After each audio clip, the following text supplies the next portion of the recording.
उधर मूसेवाड़ा कतलकांड से वड्डी खबर भी सामने आई है। हमलावरां दे कोल खतरनाक हथियार सन।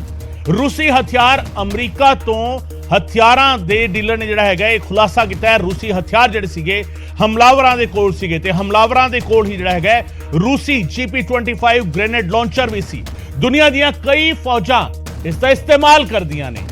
AK-47 ਦੇ ਵਿੱਚ ਆਸਾਨੀ ਦੇ ਨਾਲ ਅਟੈਚ ਹੋ ਜਾਂਦਾ। ਤੁਹਾਨੂੰ ਦੱਸਦੀ ਹੈ AK-47 ਵਿੱਚ ਸੌਖੇ ਤਰੀਕੇ ਅਟੈਚ ਹੋ ਜਾਂਦਾ ਹੈ ਲਾਂਚਰ ਤੇ ਗ੍ਰੇਨੇਡ ਲਾਂਚਰ ਸੀ ਹਮਲਾਵਰਾਂ ਦਾ ਪਲਾਨ B ਯਾਨੀ ਜੇਕਰ ਪਲਾਨ A ਫੇਲ ਹੁੰਦਾ ਤਾਂ ਪਲਾਨ B ਜਿਹੜਾ ਹੈਗਾ ਉਹ ਅਪਲਾਈ ਕਰਨਾ ਸੀ ਹਮਲਾਵਰਾਂ ਨੇ ਤੇ ਹਮਲਾਵਰਾਂ ਦੇ ਕੋਲ ਰੂਸੀ GP25 ਗ੍ਰੇਨੇਡ ਲਾਂਚਰ ਸੀ ਜਿਹੜਾ AK-47 ਦੇ ਉੱਤੇ ਜਿਹੜਾ ਹੈਗਾ ਉਹ ਫਿਕਸ ਹੋ ਜਾਂਦਾ ਹੈ। ਤੁਹਾਨੂੰ ਦੱਸਦੀ ਹੈ ਕਿ ਇਸ ਤੋਂ ਪਹਿਲਾਂ ਵੀ ਨਿਊਜ਼ 18 ਪੰਜਾਬ ਦੇ ਨਾਲ ਖਾਸ ਗੱਲਬਾਤ ਕਰਦੇ ਹਾਂ। ਅਮਰੀਕਾ ਵਿੱਚ ਹਥਿਆਰਾਂ ਦੇ ਡੀਲਰ ਨੇ ਵਿੱਕੀ ਮਾਨਸਲੋਦੀ ਉਹਨਾਂ ਨੇ ਖੁਲਾਸਾ ਕੀਤਾ ਸੀ ਕਿ ਜਿਹੜੇ ਇਹ ਅਟੈਕ ਹੋਇਆ ਇਸ ਦੇ ਵਿੱਚ AN-94 ਦਾ ਜ਼ਿਕਰ ਜ਼ਰੂਰ ਹੋ ਰਿਹਾ ਹੈ ਪਰ AN-94 ਦਾ ਇਸਤੇਮਾਲ ਹੁੰਦਾ ਨਜ਼ਰ ਨਹੀਂ ਆ ਰਿਹਾ ਕਿਉਂਕਿ ਉਹ ਭਾਰਤ ਅਤੇ ਪਾਕਿਸਤਾਨ ਦੇ ਖਿੱਤੇ ਵਿੱਚ ਮੌਜੂਦ ਨਹੀਂ ਹੈ।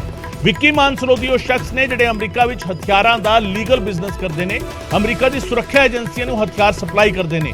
ਸਿੱਧੂ ਮੂਸੇਵਾਲਾ ਦੇ ਉਹ ਦੋਸਤ ਰਹੇ ਨੇ ਔਰ ਮੂਸੇਵਾਲਾ ਨੇ ਕਿਸੇ ਵੇਲੇ ਉਹਨਾਂ ਤੋਂ बुलेट प्रूफ जैकेट जिहड़ा है उसकी डिमांड की सी कि उसनू भेज दें। हालांकि बाद में जिहड़ा है गलबात मुलतवी हो गई सी पर विक्की मानसलोदी का दावा है कि लॉन्चर दे विच जिहड़ा है रशियन ग्रेनेड लॉन्चर दे विच 40 mm ग्रेनेड इस्तेमाल हुंदा है। 15 मीटर दूर तक ये मार कर सकता है जिहड़ा 40 mm ग्रेनेड है ते ग्रेनेड लॉन्चर की मदद के नाल दूर तक जिहड़ा ग्रेनेड सुट्टिया जा सकता है। गुजरात तो फड़े गए शूटरां तो यह GP25 ग्रेनेड लॉन्चर बरामद होया जिस तो बाद अमरीका के हथियारों के डीलर विक्की मानसलोदी ने इसके बारे खुलासा किया। देखिए, रशियन GP25 का पकड़ा जाना एक अपने आप में बड़ा चिंता का विषय है। ये एक dangerous under barrel grenade launcher है जो कि 40 mm का high velocity explosive round fire करता है। इसकी रेंज कुछ 400 मीटर तक है और इसे हर वेदर कंडीशन में फायर किया जा सकता है। ये AK स्टाइल राइफल्स जैसे AK-74, AK-47 में बिना किसी मॉडिफिकेशन से अटैच हो जाता है और इसे एक स्टैंड अलोन कॉन्फ़िगरेशन में भी फायर किया जा सकता है। इसे दुनिया की कई मेजर आर्मीज जैसे Russia, India, Pakistan, Iran use करती हैं। इसका वजन कुछ 1.5 किलो है। अब हम बात करेंगे 40 mm ग्रेनेड की जो ये GP25 लॉन्चर फायर करता है। 40 mm ग्रेनेड जहां भी हिट करता है उसका किल जोन रेडियस कुछ 5 मीटर है और उसका कैजुअलिटी जोन रेडियस कुछ 15 मीटर है। ये 2 से 3 इंच स्टील को पेनिट्रेट कर सकता है। इसका वजन कुछ 0.25 kg और इसकी शेल्फ लाइफ कुछ 10 साल है। इस 40 mm ग्रेनेड की खासियत यह है कि अगर ये टारगेट को हिट करने के बाद एक्सप्लोड ना होए तो इसमें एक ऑटो सेल्फ डिस्ट्रक्ट मैकेनिज्म है जो कि 15 से 20 सेकंड में एक्सप्लोड कर जाता है।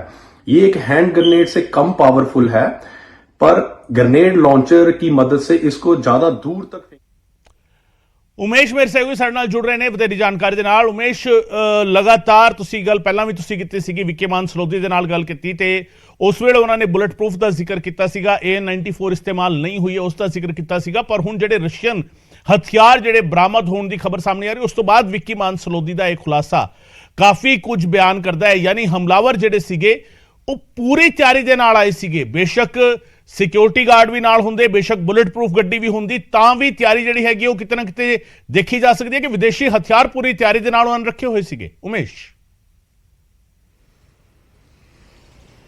ਗਗਨ ਬਿਲਕੁਲ ਜਿਸ ਹਿਸਾਬ ਨਾਲ ਇਹ ਹਥਿਆਰਾਂ ਦੀ ਖੇਪ ਬਰਾਮਦ ਹੋਈ ਹੈ ਸਿਕਿਉਰਿਟੀ ਏਜੰਸੀਜ਼ ਦੇ ਵੀ ਕੰਨ ਖੜੇ ਹੋ ਗਏ ਨੇ ਔਰ ਵਿੱਕੀ ਮਾਨਸਲੋਦੀ ਦਾ ਆਪਾਂ ਜ਼ਿਕਰ ਕਰ ਰਹੇ ਹਾਂ। ਵਿੱਕੀ ਮਾਨਸਲੋਦੀ ਉਹ ਸ਼ਖਸ ਨੇ ਜਿਨ੍ਹਾਂ ਤੋਂ ਸਿੱਧੂ ਮੂਸੇਵਾਲੇ ਨੇ ਬੁਲਟ ਪ੍ਰੂਫ ਜੈਕਟ ਮੰਗੀ ਸੀ। ਇੱਕ ਆਰਮਸ ਡੀਲਰ ਨੇ USA ਵਿੱਚ ਅਮਰੀਕਨ ਸਿਕਿਉਰਿਟੀ ਏਜੰਸੀਜ਼ ਨੂੰ ਆਰਮ ਸਪਲਾਈ ਕਰਦੇ ਨੇ, ਗਨ ਸਪਲਾਈ ਕਰਦੇ ਨੇ। ਇੱਕ ਡੀਪ ਨੌਲੇਜ ਜਿਹਨੂੰ ਕਹਿੰਦੇ ਨੇ ਹਥਿਆਰਾਂ ਦੇ ਬਾਰੇ, ਗ੍ਰੇਨੇਡ ਦੇ ਬਾਰੇ, ਇਹ ਸਾਰੇ ਉਹਨਾਂ ਨੂੰ ਡੀਪ ਨੌਲੇਜ ਹੈ।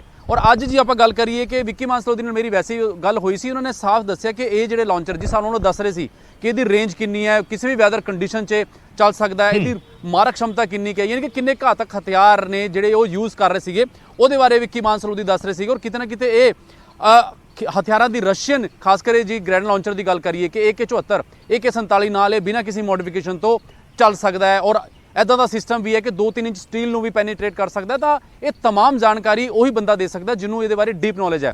ਔਰ ਖਾਸ ਕਰ ਜਿਸ ਸਾਹਮਣੇ ਦਿੱਲੀ ਪੁਲਿਸ ਦੀ ਪ੍ਰੈਸ ਕਾਨਫਰੰਸ ਵੀ ਅਸੀਂ ਦੇਖੀ ਕੱਲ ਪ੍ਰੋਪਰ ਇਹ ਰਸ਼ੀਅਨ ਹਥਿਆਰਾਂ ਦੀ ਗੱਲ ਕਰੀਏ ਕਿਤੇ ਨਾ ਕਿਤੇ ਸਿਕਿਉਰਿਟੀ ਏਜੰਸੀਜ਼ ਦੇ ਵੀ ਕੰਨ ਖੜੇ ਨੇ ਕਿ ਕਿਸ ਹਿਸਾਬ ਨਾਲ ਸ਼ੂਟਰਾਂ ਕੋਲ ਪਹਿਲਾਂ ਸ਼ੂਟਰਾਂ ਕੋਲ ਤੁਸੀਂ ਸੁਣਿਆ ਹੋਣਾ 32 ਬੋਰ ਦੀ ਗਨ, ਪਿਸਟਲ ਜਾਂ ਦੂਜੇ ਹਥਿਆਰ ਹੁੰਦੇ ਸੀ, ਲੇਕਿਨ ਹੁਣ ਤੁਸੀਂ ਸੋਚੋ ਕਿ ਰਸ਼ੀਅਨ ਹਥਿਆਰ, ਇੱਕ ਘਾਤਕ ਹਥਿਆਰ ਪਹੁੰਚ ਰਹੇ ਨੇ। ਔਰ ਸਿੱਧੂ ਮੂਸੇਵਾਲਾ ਮਰਡਰ ਜਿਹੜੀ ਸਾਜ਼ਿਸ਼ ਹੈ ਕਿੰਨੀ ਕੁ ਜ਼ਿਆਦਾ ਔਰ ਕਿੰਨੀ ਕੁ ਡੀਪ ਹੈ, ਕਿਸ ਹਿਸਾਬ ਨਾਲ ਇਹਨਾਂ ਦੇ ਸ਼ੂਟਰ ਅਰੇਂਜ ਕੀਤੇ ਗਏ, ਹਥਿਆਰ ਮੰਗਵਾਏ ਗਏ ਨੇ, ਸਾਜ਼ਿਸ਼ ਕਿੰਨੀ ਗਹਿਰਾਈ ਹੈ, ਇਹ ਤੁਸੀਂ ਅੰਦਾਜ਼ਾ ਲਾ ਸਕਦੇ ਹੋ।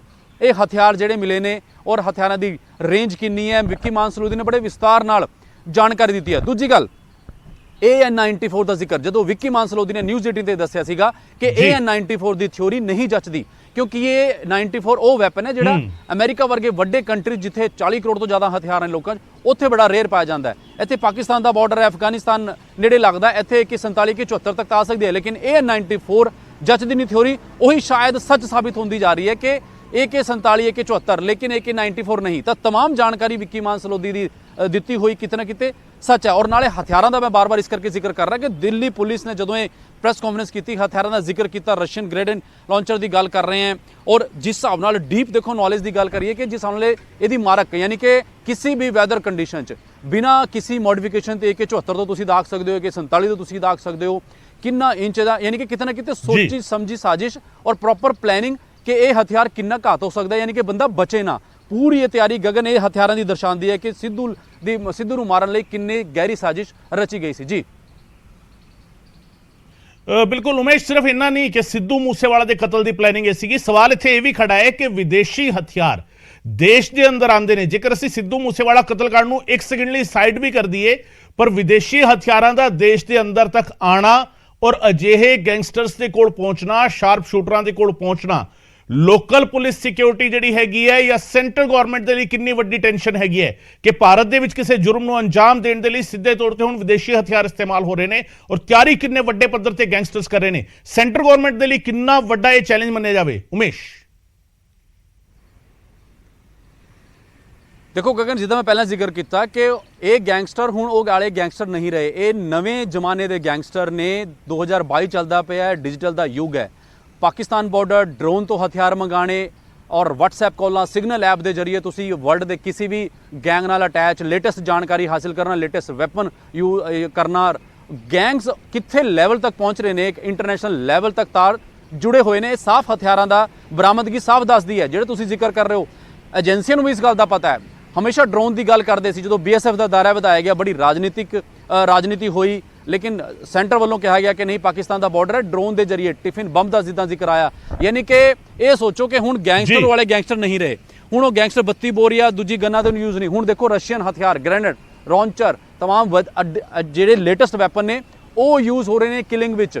ਤਾਂ ਤੁਸੀਂ ਅੰਦਾਜ਼ਾ ਲਾ ਸਕਦੇ ਹੋ ਕਿ ਇਹ ਜਿਹੜੇ ਗੈਂਗਸਟਰ ਨੇ ਹੁਣ ਆਪਣਾ ਦਾਇਰਾ ਇਹਨਾਂ ਨੇ ਵਧਾ ਦਿੱਤਾ ਹੈ। ਇੰਟਰਨੈਸ਼ਨਲ ਲੈਵਲ ਦੇ ਰੈਕਟ ਤਾਰ ਜੁੜੇ ਹੋਏ ਨੇ, ਇੱਕ ਦੂਜੇ ਗੈਂਗ ਨਾਲ ਇੰਟਰਲਿੰਕ ਨੇ। ਕੋਈ ਵਰਲਡ ਦਾ ਜਿਹੜਾ ਕਿ ਗੈਂਗ ਹੈ, ਜਿੱਦਾਂ ਗੱਲ ਚੱਲ ਰਹੀ ਕਿ ਜੇਲ੍ਹਾਂ ਤੋਂ ਇੱਕ ਪੂਰਾ ਇੱਕ ਸਿਸਟਮ ਚੱਲਦਾ ਕਿ ਕਾਲ ਦੇ ਜ਼ਰੀਏ ਤੁਸੀਂ ਕਿਸੇ ਨਾਲ ਵੀ ਸੰਪਰਕ ਕਰ ਸਕਦੇ ਹੋ। ਵੈਪਨ ਮੰਗਾਉਣੇ ਦਾ ਸਿਲਸਿਲਾ, ਬਾਹਰ ਕਾਲ ਗਈ, ਬਾਹਰ ਬੰਦਾ ਬੈਠਾ, ਉਹ ਕਿਸੇ ਹੋਰ ਨਾਲ ਟੱਚ ਕਰਦਾ, ਉਹ ਪਾਕਿਸਤਾਨ ਤੋਂ ਹਥਿਆਰ ਮੰਗਾਉਂਦਾ।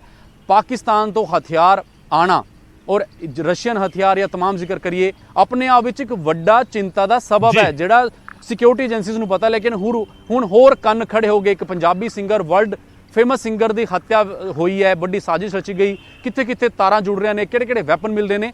ਮੈਨੂੰ ਲੱਗਦਾ ਸਿਕਿਉਰਿਟੀ ਏਜੰਸੀਆਂ ਜ਼ਰੂਰ ਆਪਣੇ ਲੈਵਲ ਤੇ ਹੋਰ ਉਹਨਾਂ ਨੂੰ ਅੱਗੇ ਹੋਰ ਸੋਚਣ ਦੀ ਲੋੜ ਹੈ, ਇਹਨਾਂ ਤੋਂ ਇੱਕ ਸਟੈਪ ਹੋਰ ਅੱਗੇ ਸੋਚਣ ਦੀ ਲੋੜ ਹੈ। ਜੀ बिल्कुल अगे सोचने, बिल्कुल उमेश, अगे सोचने की लोड़ है। बहुत बहुत शुक्रिया उमेश इस तमाम जानकारी के लिए। उमेश शर्मा मेरे सहयोगी जानकारी दे रहे सन कि किस तरीके जो है इस पूरे कार्य जो है अंजाम दिता गया और किस तरीके हथियारों की जी बरामदगी हुई है। उससे सवाल खड़े किए हैं। सवाल इकला ये नहीं कि सिद्धू मूसेवाला कतलकांड के हथियारों का इस्तेमाल होया, सवाल इस गल लैके भी है कि इस पूरे मामले दे विच जेकर विदेशी हथियार भारत दी हदां दे अंदर आंदे ने तां सवाल सिर्फ पंजाब पुलिस दे लई नहीं रह जांदा, सवाल सूबियां दी पुलिस लई नहीं रह जांदा। सवाल जिहड़ा हैगा सेंट्रल एजेंसीज दे लई भी वड्डा सवाल बन जांदा है कि जेकर अपराधी मुजरम इस तरीके दे हथियारां दा इस्तेमाल कर रहे ने, इस तरीके दे हथियार लैके आ रहे ने, तां चैलेंज जिहड़ा हैगा ओह बॉर्डर ते भी बनिया होया है।